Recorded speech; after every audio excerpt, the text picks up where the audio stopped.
of tears, allowing shame and defeat to drown me in fear. Her sin was suffocating me. Sin is like a disease.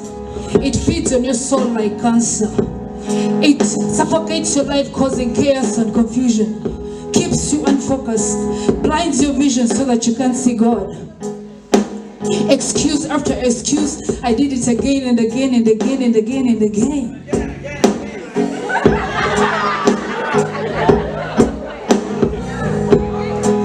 You ask me why I let sin take this much control. Why would I give up my freedom? Because that was never my goal. So I sat there confused as my mind was perplexed, thinking, do I give God my time or do I let sin's destruction incline? See, the devil will always use you to destroy you, to squeeze life out of you by making you believe that which is false about you. But in that moment, I fell to my knees. In that moment, I screamed, God, help me, please. The devil is chasing me full force and I'm exhausted. I am desperate.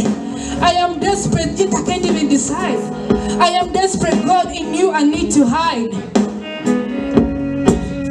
Let me tell you, we live in a world that is full of darkness, a world that always clouds our vision by placing our defeat, failures and trials before our eyes.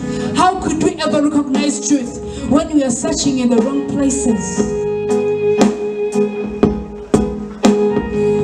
But in that moment, God began to speak to me. He said, I'm always here. I was just waiting for you to seek. But God, I'm too dirty. I am too filthy. I can never come close to perfection. How could you ever call me mine? And I know I can never come close to perfection. But the devil tries to play tricks on my mind, and I can't help but think of my sins from time to time.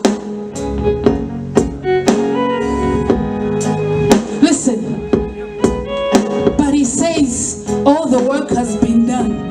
All we need to do is run to the risen one, Jesus Christ, the perfect Son, the one who is, the one who was, and yet to come.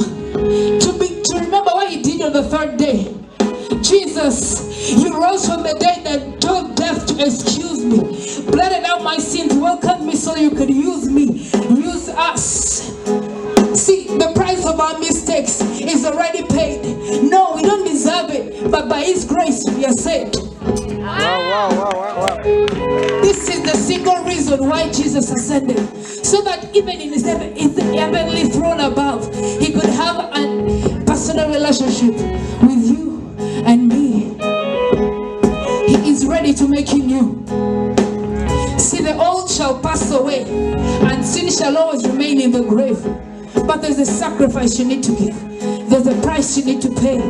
You need to accept to be broken in order to be made whole. For the presence of the risen one is here for you today to enjoy. Because here there is life in abundance. Here there is living water that will never run dry. Here is the only love that can ever satisfy. And this love has a name. Hope has a name. Freedom has a name. Victory has